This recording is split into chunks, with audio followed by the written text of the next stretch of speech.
What's up, dudes? Welcome back to another episode of Rhomas Men's Team. Pretty simple. We are a group of guys helping each other make progress towards each other's goals. If you're new to the channel, awesome and welcome. If you want to help support the channel and join our pro team, head over to rhomasteam.com/pro, where you can contribute to us on a donation basis. We also give you access to exclusive content, mastermind groups, etc., etc. So anyway, hope you enjoy this episode, and we'll see you on the team.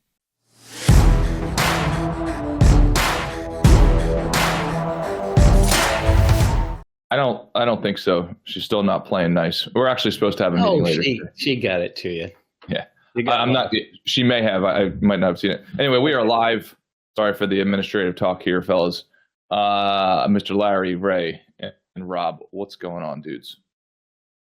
Life is good. All right. So we had a discussion last week about what level of life do you want, and Mr. Corey, what's up, buddy? I want to overlap that. Imagine that you're building out a matrix right now in your head.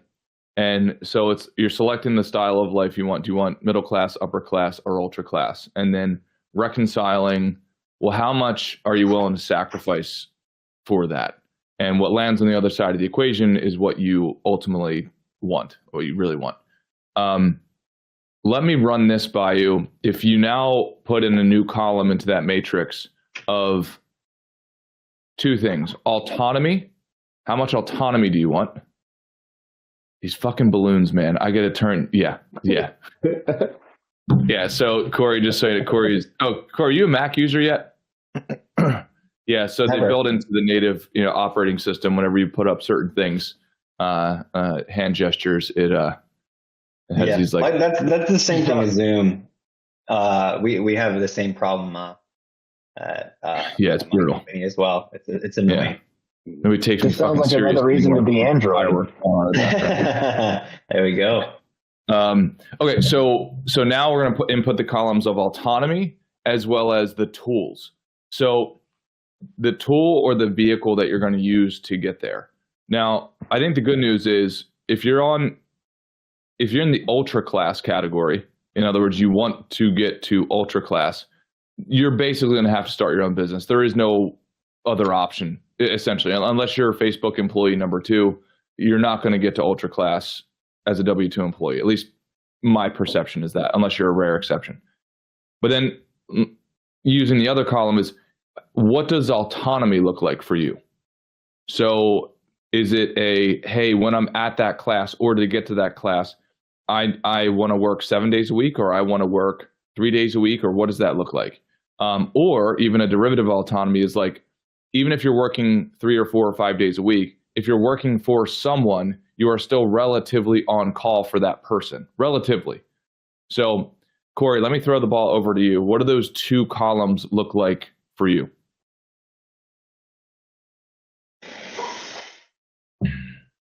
So the question is autonomy, and then what was the second column? Yeah, the vehicle that you're going to use. So if you don't mind restating what you said last week, what is the class that you ultimately want to arrive in, middle, upper, or ultra, and then tell us about your autonomy in that when you're in that class / what vehicle are you going to use to get there? Yeah. So I mean, I think upper. I mean, for me, to be honest, and I think in terms of tools in order to get there, obviously you specified owning your own business, right? And so with that, I think technology is a huge component in order to help me get there, right? I think it's a bigger subset of everybody's tool set that they need to kind of lean into in order to do that. That's just kind of where businesses are going nowadays. Like if you can look at any new startup, the buzz around AI, the buzz around technology and kind of what's feasible out there, you can literally apply to any aspect of your business. If you want marketing, there are, websites where you can kind of enter a chat and it can build something for you. If you want dynamic content creation for like emails, right? You do the same thing. So I think technology is probably the one component where I feel like everybody needs to get familiar with in some aspect in order to support their own business model, right? It could be anything. It could be funnel optimization. It can be, surveys, automation, campaign automation. It could be more sales side. It could be more finance side, right? Having kind of like your own, virtual accountant, and, just things in order to provide you with the space and the bandwidth in order to do more things in order to drive your business. That's the name of the game, right? Time is a finite resource. And so in order to get that time back, in order to look into new products that your company can do, or to look into cost optimization or anything like that, you need to get more of that time back, whether it's getting you off the sales floor, or getting you out of the weeds of digital marketing and spending that time. I mean, Wes, seminars, right? Seminars is a from your aspect, right, is a kind of a game changer, right? But how do we use Wes's, personality and brain in order to do that without Wes physically having to necessarily be there? That's digital. This podcast is one good example, right? In order to get the word out there. So that's, I feel like, what I would personally lean into in terms of a tool set, first and foremost. So Corey, I want to make sure I understand this correctly. So your goal is upper class, and the vehicles that you're going to use to get there, from right now, if you don't mind me saying this, you're W2, so you work for a company and you also have a side gig, which by the way, I think is a phenomenal vehicle set to get people to upper, and also give the opportunity for the moonshot of ultra. And then more specifically, the tools you're going to be using are technology-based tools. Yeah. Ray, hearing Corey saying what he was saying and given the prompts, what are your thoughts, brother? I love what Corey said. Can you hear me okay? Yeah. Yeah, I love what Corey said. Made me really think about the favorite parts of my job and the least favorite parts of my job, and using technology to to optimize both, so that my client touches, my likability, my education to my clients could be increased using technology. And then the parts I don't like to do can be sped up, so that kind of being stuck in that accounting dungeon or whatever, admin dungeon, gets minimized. I think part of the autonomy piece for me, what comes to mind is just having the job you love, doing the job you love, because then it doesn't feel like work, right? And then, like Jordan Peterson says, make a schedule. When he's encouraging people to get off their ass, he says, make a schedule, but make the schedule that you want. Don't make a schedule that you're prisoner to. You hate working out, you put working out on there. You hate doing your homework, you put your homework on there. I think that if you're doing the job that you love, there is a sense of autonomy that's built into that. If you're doing a job that you love, you likely want to do it, right? I guess the question is, Wes, can you help me with the inverse? What is the inverse of autonomy? And because I think I could answer you ways that I could set up a system that avoids that. So what's the inverse of autonomy to you? Give me some examples. Slavery. Okay. Yeah. So always always rely on Wes for to talk in extremes. It's too bad balloons didn't go up when you said the word slavery. Yeah. So and that's what came to mind for me. Really was being stuck at work an extra hour when you want to be doing this other thing, and not having the autonomy to leave work. Right. Having to come in on the weekends to do a job that you don't want to do because the boss requires you to, and you don't have the autonomy to say no. So for me, if I'm doing a job that I love, I don't mind doing overtime, because it doesn't feel like work. It feels like me just nurturing my bliss, my passion, my being the hero of my own kind of adventure. So I think I mean, if I want to be playing this game for another 40 or 50 years, it better be something that I love to do. And that for me is that's like a non-quantitative way of solving for the autonomy piece. And Wes, Yeah, I when you really talk like what about you're saying.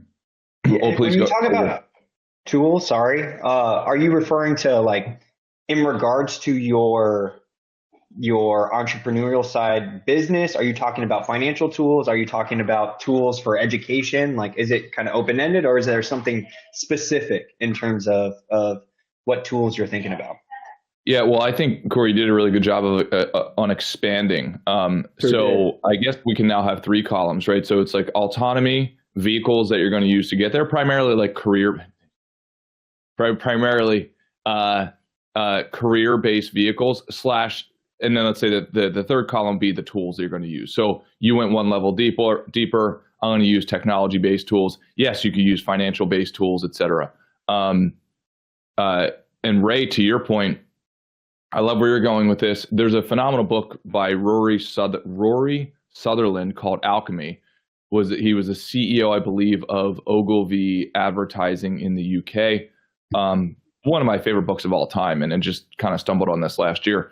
And he talked about oftentimes questioning the problem is really important. So he used this example of, I think it was in the UK, how the train systems, they were trying to figure out how to make the train systems faster.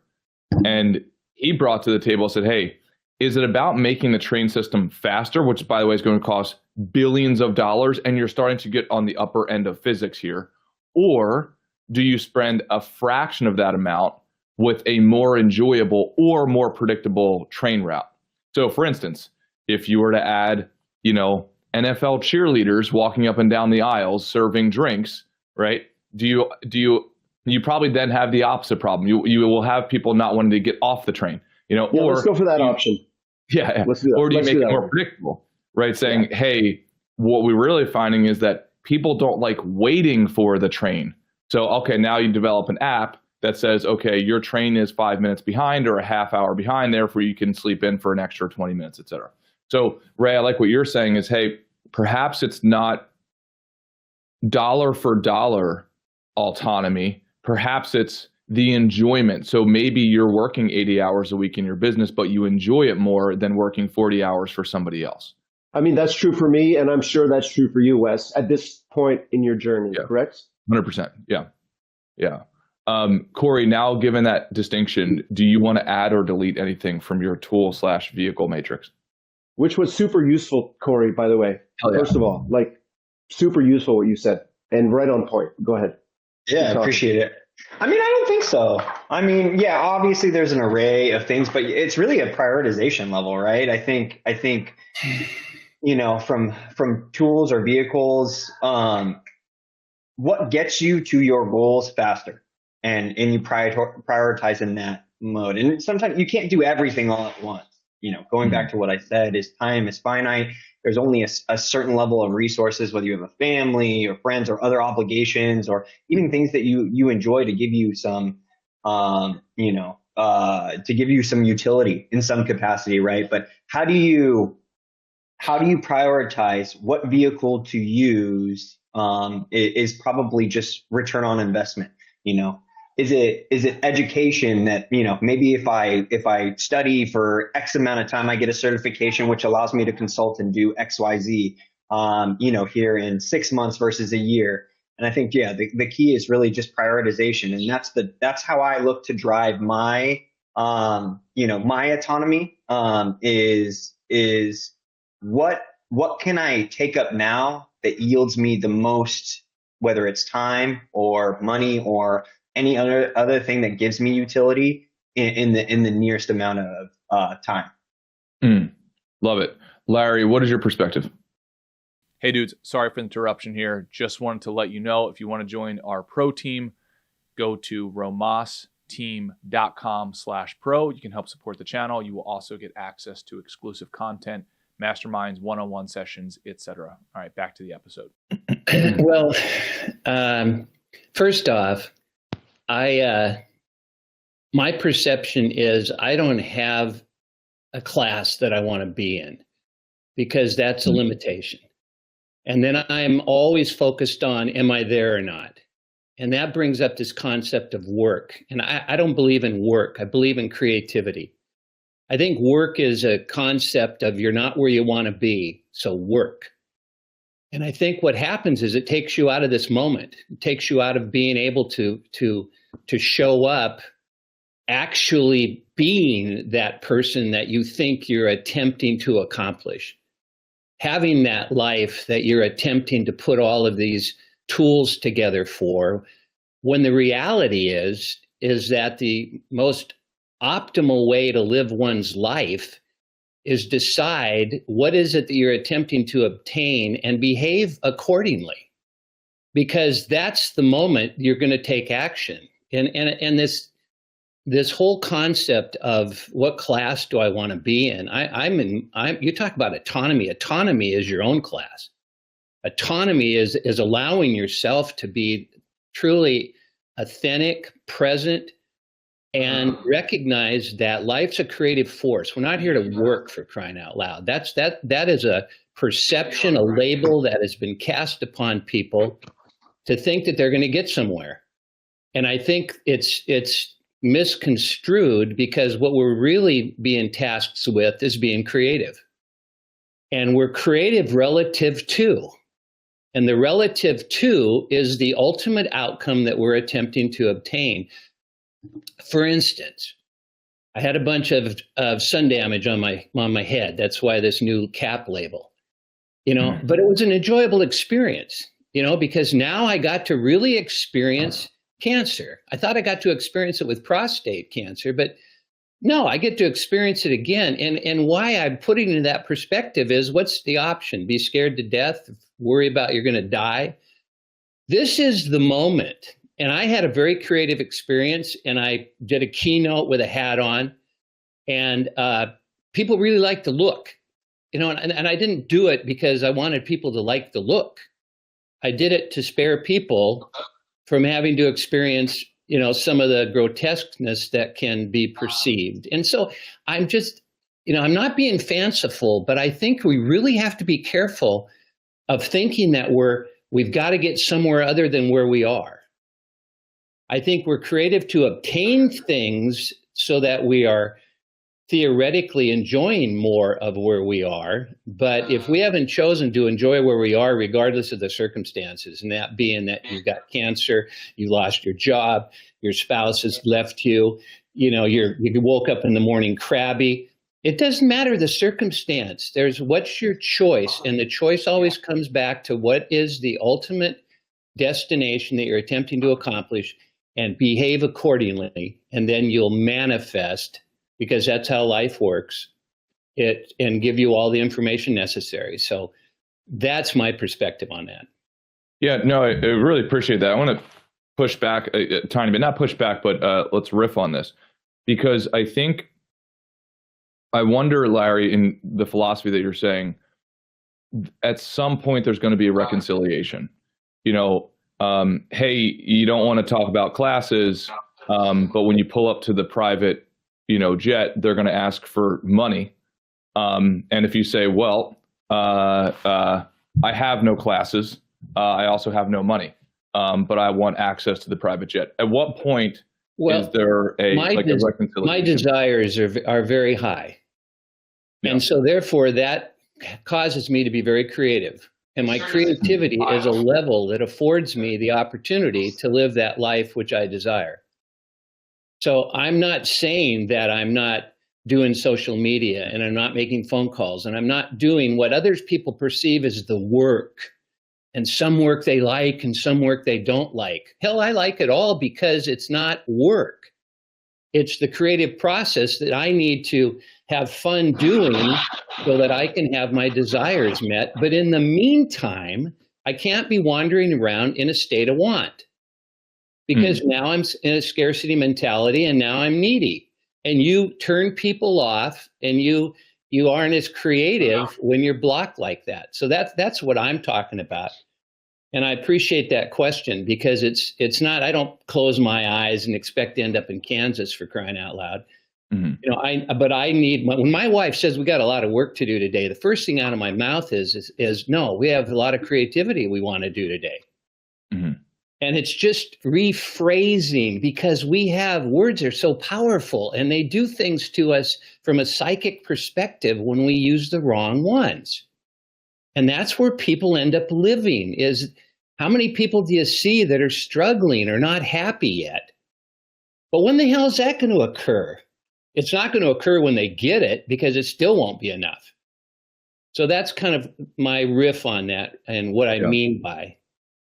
Yeah, because I think oftentimes, Larry, the reason why you and I work so well together is I think we're relatively polar, if not exactly polar, in the philosophy, but I think the destination is congruent for both of us. Yeah. Because, and I think you'll resonate with a certain amount of guys, and I expect to resonate with, you know, a fraction of those guys. But I could tell you, for me, the number one quote that I resonate with is "Brave the result so bad, the work is irrelevant." From Tim Grover, Michael Jordan, Kobe Bryant's personal trainer, because I think Corey's the same way. I not only am not afraid of like coming from the basement and using basement type of language, it motivates me. I'm actually scared of enjoying the process, if that makes sense, because I feel like it's going to take the edge off. And I do find with the men that I admire. I will tell you though, Wes, it won't take the edge off. You're not going to get rid of the edge. The jet's not going to be big enough. The house isn't going to be big enough. I mean, every one of us is a striver. And complacency is when we've given up on ourselves. You know, that's the only thing to concern yourself with, is you gave up on yourself. You stopped dreaming. You stopped wanting. But while you're doing it, don't sit there and focus on what's not happening for you. That's all I'm saying. Yeah, no, trust me. I want to be happy. This is not you know, I wish, you know, for some reason I feel like it's not in my cards. But so I agree with the philosophy, at least intellectually, but I can tell you emotionally, and I get reminded about this almost weekly. I absolutely thrive off of the stereotypical, like, okay, this guy told me no. Well, Larry, did you always feel this way, Larry? I did. Remember, my sister was born mentally delayed. And so labels were imprinted on me that they'll slow you down and they'll make you feel that you're less than. And I had a lot of challenges, a lot of struggles, and yet I constantly, my dad once said, "You're the only person I know that fall into a bucket of shit and come out smelling like a rose." You know, and I didn't really understand that, but then I recognized that. I think Time Magazine years ago had a cover that we are born optimistic, because anybody that realizes that they're going to die shouldn't be optimistic, because we're going through all of this for what? Only to die. And so innately, we are we wouldn't be able to propagate the species. We wouldn't be able to continue life as it is. We wouldn't want to overcome challenges. We wouldn't want to solve global climate. We wouldn't want to do any of these things if we didn't have this perception of. But what my sister taught me is careful about labels, because then you'll act accordingly. Well, then for someone like Wes and Corey, do you think their perspective could ever change? I think they have a beautiful perspective. I think they absolutely are. You just look at them and they exude confidence. They exude happiness. They have a great sense of what they believe in. I think we're just into how the words that we use. That's all I'm talking about. But we think with words 24/7, and we've got to be really cautious of the words that we use. And to me, work has always been perceived as laborious. Something people don't like to do. And I'm not going to do that in my life. So do you think Wes and Corey are anomalies? No. Because I feel like I'm in between what you're saying and what Corey and Wes experience. Because now I feel like I know you a little bit and I know Corey and Wes, and I feel like I'm kind of in the middle, but I feel like to them, it truly work doesn't matter. It's like the goal is just the goal, and whatever comes to get to that goal is just required work. Yeah, and if work doesn't bum you out, it doesn't make you feel like you have to, then use work. For me, I prefer creativity. I'm not saying that's right or wrong. I'm just saying that it doesn't put me in a state of, I've got to do this. Yeah. Because that's the biggest way to crash yourself emotionally, to put yourself into a situation of, I'm not there yet.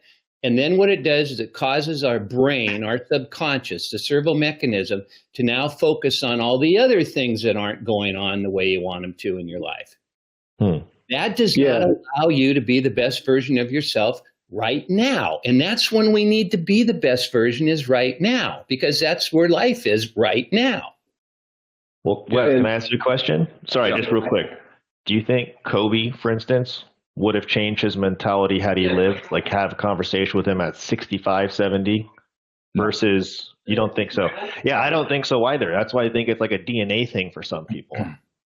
Yeah. It's just different view. I feel like Larry's view is very, very interesting to me. It's a different perspective than I could even imagine because, obviously Larry is very, very goal driven, but it's very open ended. Like he lets his creativity kind of drive everything. Right. And I feel like, Wes, and maybe you can resonate with this a little bit, but I have to take accountability of myself at each stage to make sure that I am hitting what my goals are. That might be a less open-ended for me, but it's the chip that I need in order to do that. I'm very, very similar to Wes in that someone tells me no, like that is enough to drive me the next quarter mile, right? I just find it very, very fascinating that if I was to tweak my perception to be a little bit more creative, a little less, results driven, maybe that opens up another couple of doors for me or anything like that. It's funny because, Robert, you're correct, 100% correct. I like what I do and I have utility in what I do, but, I'm more concerned with the result than the actual medium I do in order to get it there. And I don't know if that's a lack of passion for the work. Yeah, go ahead, Larry. I'm totally results driven. I have a monthly amount that I want to accomplish before I move it to a higher amount. Mm-hmm. And I always looking at where I'm at, but I always look at the gap as the opportunity, not as like, oh shit, I better kick it in. I don't need to do that anymore because that puts me in a state of stress. I pump more cortisol in my system. Starts to mess with my telomeres. I'm starting to really decay myself from a biological perspective, and I'm not going to do that. It's not too short. It's now. Yeah. And I think the more I teach myself that, the less I'm prone to putting myself into emotional stress. And it's the biggest killer especially in American society, known to man. And, and I want to live vibrantly into, 115, 125. I am definitely results oriented, but I don't talk about, oh God, look at how far you are. Oh, well, you better work harder. That's all I'm saying. It's more of a philosophy. It's not that goals aren't important. It's not that I don't need them to drive me. It's not any of that. It's just a terminology that I choose to use on my journey. I think, Larry, there's like a gift and a curse that maybe Wes and Corey may have. And I don't know that they're like the reality. They might be the minority. But it's interesting because I do think that Wes and Corey do have polar opposite opinions. Not to say that you're wrong. I think that there's a lot of validity. And obviously, I just wonder, have they experienced some of the life journey that you've experienced if their decisions may change? I don't think that they would. I think that's just who they are potentially. Yeah, I can say this. So I wonder if there's another side of this. Kind of like people who go to the gym, that the pain is enjoyable. And the stress that you're referring to, Larry, if we could put a distinction on that, like the difference between eustress and distress, I feel like I experience eustress just in maybe a darker way. So like for those I've talked about this, but this is my enemies card that I keep in my wallet. And there's this guy, I put all the initials of the guys who are my enemies on this. And there's this guy, his initials are JS. I'm not saying his name, not out of respect, because I don't want him to gain any momentum on me, so that when we meet again, he told me certain things when I was in grade school, and he's on here. And when I have a hard day, I actually get enjoyment out of it because I know that he will stop at hard versus I know that's where I will start. So I wonder if it is very similar when you go to the gym, and for a non-gym goer or an alien coming down here and they're hearing these people that sound like they're in pain, you know, it's like, well, why is Rob going to this thing where he puts himself in pain every day and then he shows up the next day? Because somewhere in his psychology, he knows that the pain is pleasure, or he's actually made that formal connection.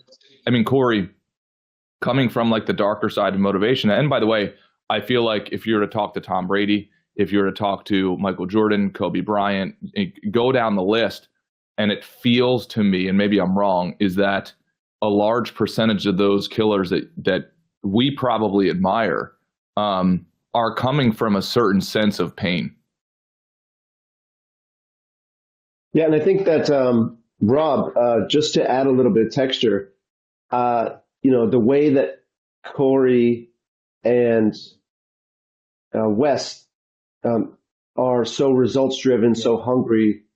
Well, Larry's hungry too. I mean, I can totally see how they're all hungry. Right, but the point I'm trying to make is listening to all you outstanding gentlemen today, it just shows me that there are different approaches to success while remaining authentic. So like I would love to be able to swap brains with Wes for 3 hours a day and just complete like 2 months worth of work. But just some of the things that Wes says about what drives him just shudder me to my core, you know? And I think that, and I think that is that's the Faustian bargain I think you should be careful of, which is like, you are obviously tremendously successful in what you do. And just because you don't have Wes and Corey's approach, I don't know if like, so like we can learn from them, but I don't know if you would want to like cut away room in your authenticity to make room for that. Do you know what I mean? Like I'm not sure what I would want you to give up, because obviously like you have a really likable kind of demeanor. Thanks, bud. And a good vibe. And I think those are not just like useless. That's not like just good at bar trivia. You know, that those are actually like essential communication skills. And no offense to Corey and Wes, obviously, but I just went like I see that as a unique quality that you have.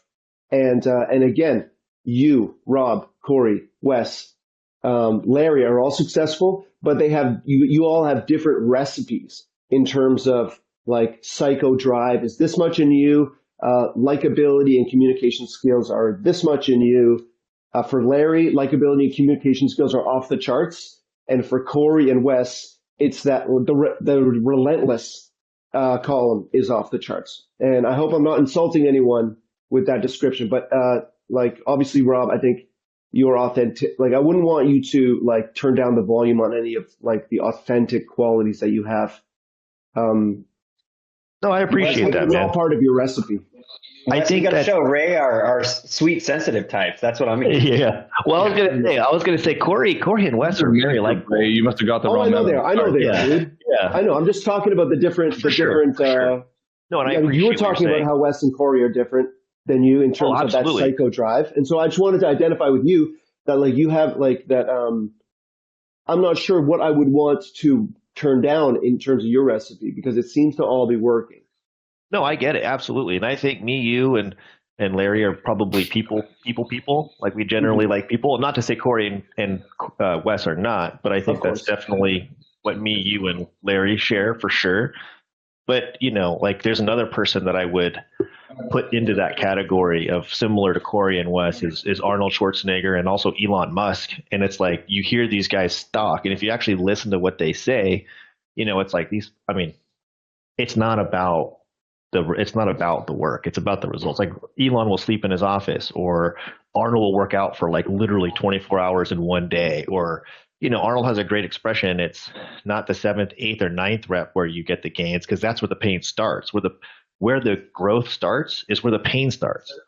So when everyone else is giving up, that's when the people that are hustling are just getting started. It's rep 7, 8, 9, 10, 11. And I really respect that mentality, because I feel like people that have it, I admire it, because I don't know that I have that same mentality. But that doesn't mean we can't be successful. And I feel like I understand exactly where Larry's coming from. It's like you got to enjoy the journey. And that's the point I was trying to make. I was trying to like lock on to what you said.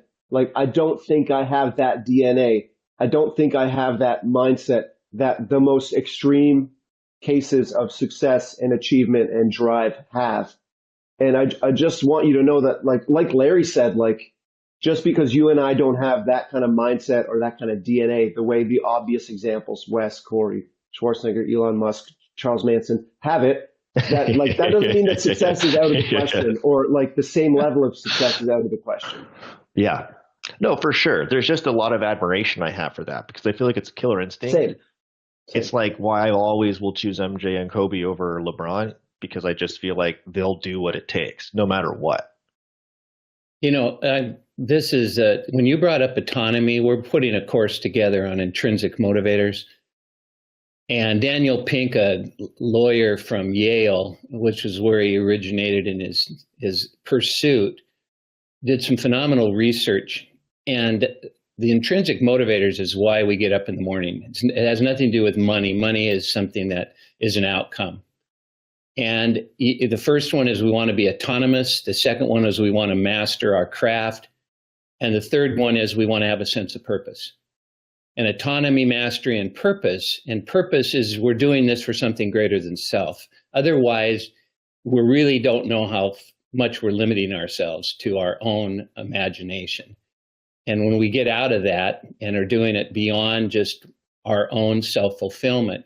And so that, I think, is something we all have in common. I think if we really peeled the onion and we looked into each other's hearts, we'd find that, yeah, I want to be autonomous. I want to be a guy who's an influencer. I want to be able to have a choice as to how I live my life and who I work with and don't.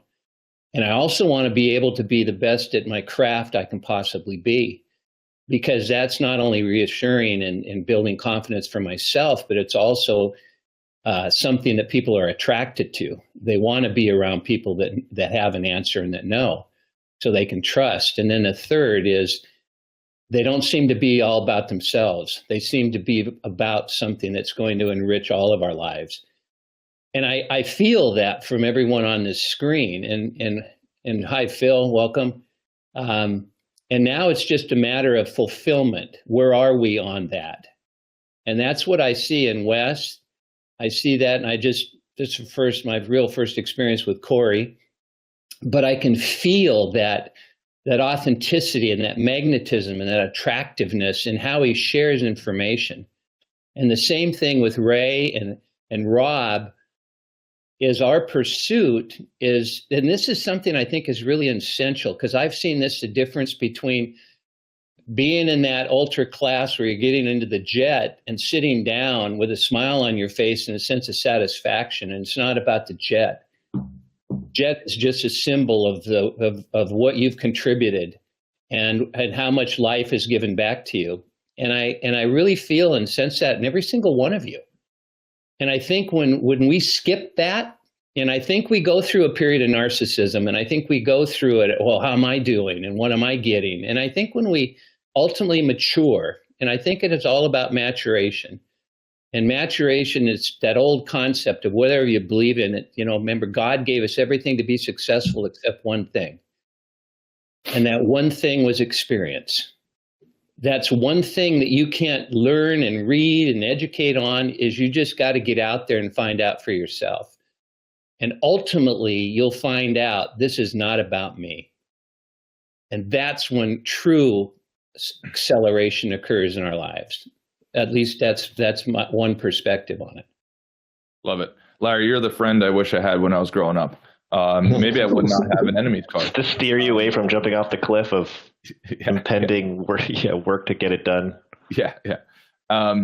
So let me ask you guys, yes, we'll go around the table one more time here. Is there any point in which you plan on retiring? So hanging up the shoes of the game, that's the driver for your economics. Ray, let me throw it over to you. No, I just feel like it's pivoting is the goal. For example, selling art to other people to create world-class art collections, along the way picking up art of my own, and then in that retirement phase, it would be just like monetizing my own art collection. So selling one object from my collection every year to fund the life I want. So it will still be, it'll just be like a different input into the same work I'm doing now. That's from this vantage point, that's how I envision the retirement kind of zone looking. So more of an evolution, not a stopping. Correct. Rather than just going fishing every day or whatever the cliche is. And Phil, your video is not on, brother, and it looks like you're muted. So whenever you want to come on, feel free to chime in. In the meantime, Rob, throwing the ball over to you. Oh, I think Ray hit the nail on the head. I don't think I could ever fully retire. I mean, don't get me wrong, Corey and I joke about it. We could play golf all day because we're so competitive. But I think the reality is I would like to be able to potentially give back, like maybe make social media more of a giving back thing, or like mentoring. Hopefully my advice will be worth something where someone would want to listen to it. Or just working on the passive income channels, or doing pet projects like with Corey. Like maybe not the 9-to-5 grind, but I don't know that I could ever fully hang up the shoes with not trying to at least do something with my time to, have money coming in, and money not even necessarily being the reason as to why, just the byproduct of staying busy and, helping others. Yeah, absolutely. Corey, what are your thoughts? Yeah, I mean, very, very similar along the lines with Robert is, I think about it a lot, what I would do with unlimited free time. But yeah, I think if I'm going to be honest with myself, I think critically thinking is a muscle that continuing needs to be trained like anything else. And I think if I was to think of a perfect kind of schedule for me, it would be, obviously a lot less working hours, but more purposeful projects, my own, us coming up with a new venture that could potentially work in designing and implementing that. I get a lot of utility out of that, just kind of building my technical expertise in any facet, whether it's golf or, coding or, anything else. And so I think having a combination of both those two, while obviously making passive income, can't hurt, right? And that's kind of how I view myself. Love it. Larry, if you're still there, bro, I think you just left. Well, what about you, Wes? 0%. 0%. Like no. Are you gonna nose to the grindstone, 100%, start 100%. To finish? No pulling back the lever at all. Put off the gas pedal. Yeah. Well, don't get me wrong, bro. If I more free time, I'd love to learn that industry. I think that I would be better at retiring than Wes would be. You know what I'm saying? Yeah. You know what I'm saying, Wes? So I don't know about you guys, but like what I will honestly say, and all that I ask is that everybody on this team be authentic, and I'm being authentic, right? Because like in these types of sessions, especially when you can become the minority, the worst thing you do is voice to the majority because it sounds good. And I'm just telling you guys, just to be quite honest, like I only have plans of acceleration. That's it. Period. My experience with life, and by the way, just so everyone knows, I don't think this ends well. I just don't think it's possible. Like I'd rather the ending not be enjoyable versus the process not be enjoyable for me right now. I don't like playing any other games than the games that I'm playing right now because they're so serious. So it's kind of like, well, when you go over to play Monopoly, right? Like it's not as fun as playing the business game because it's not real. Like the stress is what makes it fun, you know? All of a sudden when you're watching a basketball game and you put 20 grand on the line, you know, you're more interested in the game.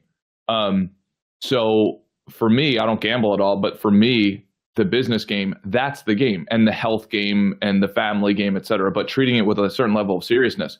I don't ever predict any sort of reduction in acceleration because of how compounding works. You know, you look at Warren Buffett, and he built, I think it's like 80% of his net worth after the age of 50. It's something like super asymmetrical because of the way compounding works. Skills work the same way. Relationships work the same way. I think in America, we have this narrative of, yeah, you retire when you're 65 because we said so. Who the fuck said, like, right? That's an archaic system. So for me, no chance. I would not. And the killers that I know in the finance game, they're the same way. You know, I talk with a guy almost weekly. He's in his 80s, and he has no need financially anymore. But he said, he's like, I can't go to Target with my wife anymore. You know, I just can't do it. You know, because it's not as compelling as interesting. And this guy is an absolute monster in the business game. So I don't know. I don't envision that at all. Phil, let me throw the ball over to you, brother, if you can hear us. What does that look like for you? Do you anticipate ever reaching a point in a career that says, yep, I'm done? Can you guys hear me? Yep. This app was made by a fucking monkey. What the fuck is this bullshit? Phil's here. Thank you for your contribution, Bill. Yeah. I can't believe how I'm getting like 20-second delay. I'm getting double audio now. You're gonna have to. It's fine. On our end, you just sound like a raving lunatic with like no echo or anything. So just carry on. The thing is, the mobile app isn't as good as the web app. That's just what it comes down to. Yeah, that's a fair point. Agreed. Yeah. So anyway, final words of wisdom. Let's go around the robin here. Final words of wisdom. Ray. I'll just give back something that Wes says a lot, which is like, pick a game you're willing to play for the next 50 years. I think that is the like alpha starting point. Love it.